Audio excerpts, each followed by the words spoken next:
Demak, milliy sertifikat kitobi yechimlarini berishda davom etamiz. 112 misolgacha yechimlarni berganmiz. 113 misoldan davom etamiz. 113 misolda mana shuni soddalashtirishim kerak, katta arifmetik amallar. Demak, men bunga mahraj berib yuboraman eng birinchi. Men hammasiga, ya'ni 2 ning kvadrati minus 1 qilaman. Buni 3 ning kvadrati minus 1 qilaman. Buni 4 ning kvadrati minus 1, keyingisi 5 ning kvadrati minus 1, keyingisi 6 ning kvadrati minus 1 bo'ladi va hokazo. Bundan oldingisi 97 ning kvadrati minus 1, 98 ning kvadrati minus 1, 99 ning kvadrati minus 1, 100 ning kvadrati minus 1 bo'ladi. Mahrajda esa o'sha 2 dan 100 gacha ko'paytmalar 2, 3, 4, 5 va hokazo ko'paygan 100. Va bo'lingan 100 faktorial kelyapti. Buni ham bir taq ko'paytirilgan qilaman. Bir taqsim yana o'sha 1, 2, 3, 4 va hokazo ko'paygan 100 qilib olaman. Endi mana buni a kvadrat minus b kvadratga hammasini tashlasam 2 ning kvadrati minus 1 masalan 2 minus 1 2 plus 1 bo'ladi. Ya'ni 1 kara 3 bo'ladi. 3 kvadrati minus 1 ham 3 minus 1 3 plus 1 bo'ladida 2 kara 4 bo'ladi. Demak, hammasini o'rniga bitta kam, bitta ko'pini qo'yib ketaveraman. Ya'ni mana bu 1 kara 3, mana bu 2 kara 4, mana bu 3 kara 5, mana bu 4 kara 6, mana bu 5 kara 7 va hokazo ko'paygan. Mana bu 96 kara 98, keyingisi 97 kara 99, keyingisi 98 kara 100, keyingisi 101 kara 99 bo'ladi. Mahrajda esa o'sha 2 kara 3 kara 4 kara 5 kara va hokazo kara 100 va yana xuddi shu 1 kara 2 kara 3 kara va hokazo kara 100. Endi bu yerda e'tibor beradiganimiz qaranglar. Uchlar hammasi 2 martadan ishtirok etadi. Ya'ni 3lar, 4lar, 5lar to'liq mahraj bilan qisqaradi. 98, 97, 99, 98lar. Demak, 101 qolarga qaranglar, 100lar ketadi. Bular ham to'liq ketadi. Tepada demak qaranglar. Mana 2 bilan bitta 2 ketsa, tepada faqat 101 qolib ketar ekan menda. Pastda esa bitta 100 bilan bitta 2 qolib ketar ekan. Ya'ni 100 kara 2. 101 taqsim 200 jami javobim chiqar ekan menda. 114-misol. Bu ham juda katta hisob kitob ekan o'quvchilar. Ya'ni va buni x kvadrat taqsim x kvadrat mana x4 plus 2x kvadrat plus 1 minus x kvadrat qilsak, x kvadrat taqsim x kvadrat plus 1 ning kvadrati minus x kvadrat qolar ekan.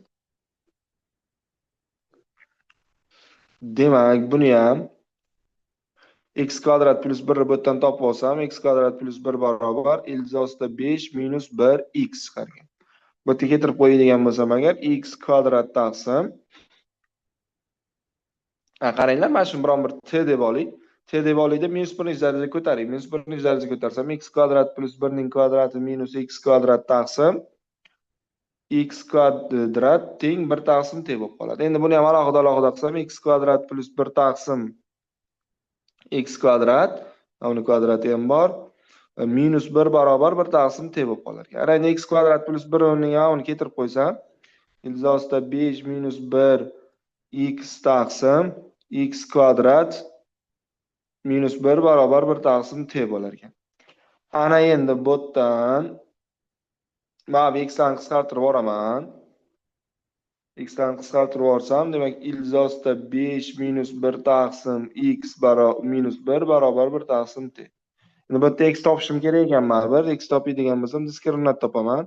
1 minus ildiz 5 ning kvadrati minus 4 ekan. Buni soddalashtirsam 1 minus 2 ildiz 5 plus 5 minus 4. Buni hisoblasak 6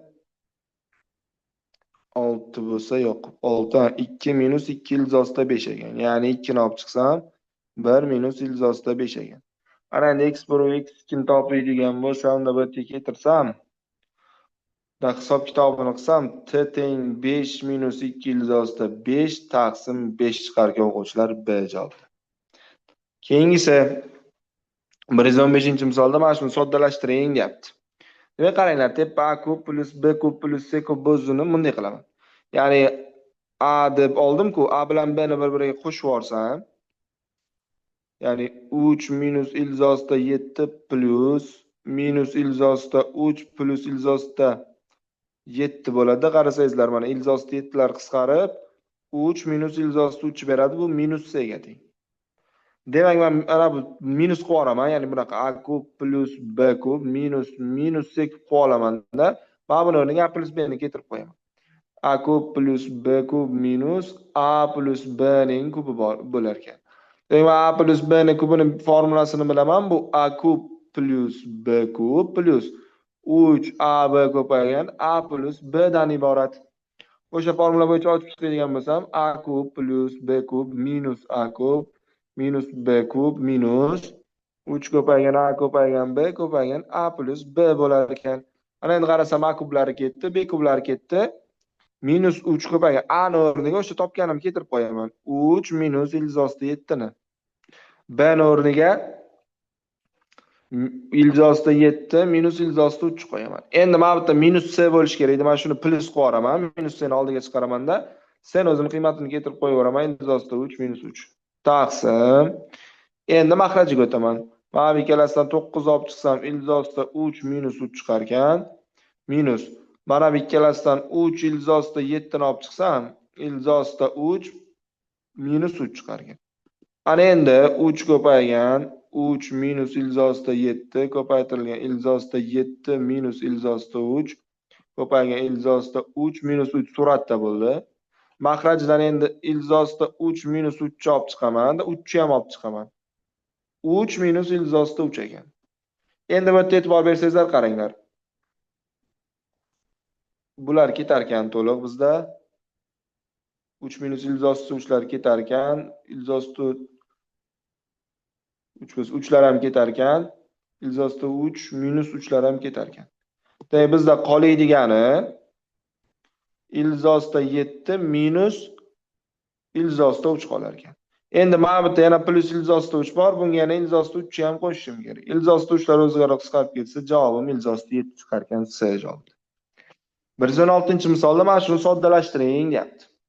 Demak, 2025 ni a deb oladigan bo'lsam, menda suratda a kvadrat bo'ladi. 2024 o'rniga a minus 1 ning kvadratini qo'yaman. Plus 2026 o'rniga a plus 1 ning kvadratini qo'yaman, minus 2. Endi buni soddalashtirishim kerak bo'ladi. Ya'ni tepada a kvadratning o'zi, maxrajda esa a kvadrat minus 2a plus 1 plus a kvadrat plus 2a plus 1 minus 2 ham bor. Endi e'tibor bersak, ikkalar qisqarib ketar ekan. Demak, a kvadrat taqsim plus 1 bilan 2lar ham qisqarar ekan. 2a kvadrat. A kvadrat bilan qisqarib ketsa 1 taqsim 2 misolim osongina chiqib qolar ekan. 117-misolda mana shu ifodani hisoblang deyapti. Demak, 2025 ni men a deydigan bo'lsam, mana bu menda 2025 1001 a bo'ladi. Ya'ni mana shuni 2025 ga bo'lsam 1001 chiqadi. Ana 2024 da b deydigan bo'lsam, menda 2024 1001 b chiqadi. Keltirib qo'yaman. Demak, a ko'paygan b ko'paygan 1001 a minus a ko'paygan 1001 b bo'lib qolar ekan. Bu ham 1001 a b, bu ham 1001 a b. Ayirsam 0 chiqar ekan, javobim b javobda. 118-misolda a teng shu bo'lsa, a ning mumkin bo'lgan. Demak, qaranglar, bu yerda 3 xil holat. Ya'ni a katta yoki 0 dan katta bo'lishi mumkin. Va b 0 dan katta, c 0 dan katta, bu birinchi holati bo'lishi mumkin.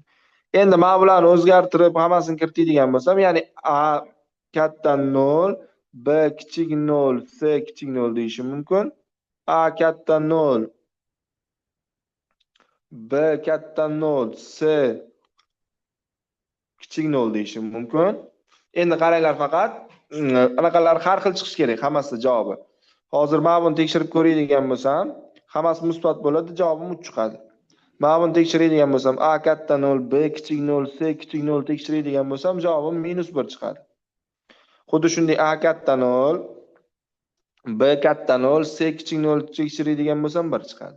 Bo'ldi, menda faqat chiqishi mumkin bo'lgan qiymatlar -1, 3, 1 ekan. Ya'ni 3 xil qiymatni qabul qilib olar ekan, bo'ldi. Qolganlarda ham chiqaveradi, lekin mana shulardan bittasi chiqib kelaveradi baribir. Yo -1, yo 1, yo 3. -1, 1, 3 chiqib kelaveradi. Yana bitta variant bor, uzr. Ya'ni A 0 dan kichik, B 0 dan kichik, C 0 dan kichik bo'lgan paytda javobim -3 ham chiqar ekan. 4 ta bo'lar ekan, shunda B javob. 119-misolda A, B, C butun sonlar uchun A-5 bo'lsa ifodani soddalashtiring. Demak, qaranglar-da, bo'lish mumkin mana bu A, B, C'lar butun son bo'lgani uchun va A-B ning kubi plus C-A ning 5-si 1 ga teng bo'lgani uchun menda A-B ning modulda kubi bo'lish mumkin 1. Ya'ni C-A ning 5-si shunda 0 bo'ladi. Bundan kelib chiqadi C teng A. C teng A chiqqandan keyin bu yerga keltirib qo'ysam, modulosda C-A manda 0 ga teng bo'ladi. Modulosda A-B 1 ga teng bo'ladi. Endi C teng A ligidan mana bu C A ning o'rniga C ni keltirib qo'ysam, modulosda C-B ham teng 1 bo'ladi. Modulosda B-C ham teng 1 bo'ladi. Bular uchalasini yig'indisini ko'radigan bo'lsam 0 plus 1 plus 1 2 chiqar ekan. Demak, bu ifodamning qiymati baribir ham 2 chiqib boraverar ekan. Yaxshi, 120-misolga e'tibor beramiz. Ozgincha ko'rinmabdi. Demak, agar 2x plus 3 taqsim x barobar a bo'lsa deyapti. 3y minus 2 taqsim y barobar b bo'lsa, 1 taqsim x plus 1 taqsim y ning qiymatini top deyapti. Demak, qaranglar, buni mana bunaqa ko'rinishda yozaman. 2x taqsim x plus 3 taqsim x deyman, a deyman. Demak, bu yerdan 3 taqsim x topsam, menda a minus 2 chiqar ekan. Xuddi shunday mana bu yoqdan 2 taqsim y topsam 3 minus b chiqar ekan. Ana endi mendan so'rayapti 1 taqsim x plus 1 taqsim y. Bu uchun buni 2 ga, buni 3 ga ko'paytirib yuboraman. Ko'paytirib yuboradigan bo'lsam 6 taqsim x barobar 2a minus 4, 6 taqsim y barobar 9 minus 3b bo'lar ekan. Kelasini qo'shib yuboraman. Qo'shib yuboradigan bo'lsam 6 taqsim x plus 6 taqsim y barobar 2a minus 3b plus 5 bo'lar ekan. Endi men suratlarida 6 bor, hammasini 6 ga bo'lib yuborsam 1 taqsim x plus 1 taqsim y barobar a taqsim 3 minus b taqsim 2 plus 5 taqsim 6 ekan. Bunaqa javobimiz a taqsim 3 plusdan b taqsim a javobda turgan ekan. Demak, 120 gacha bo'lgan misollar yechimini ham berdik. O'quvchilar, kanalimizga obuna bo'ling. Tezroq 1000 ta bo'lishimiz kerak. Bundan yaxshi misollar keyingi videolarda yechim sifatida berib borilaveradi. Obuna bo'ling va like bosing.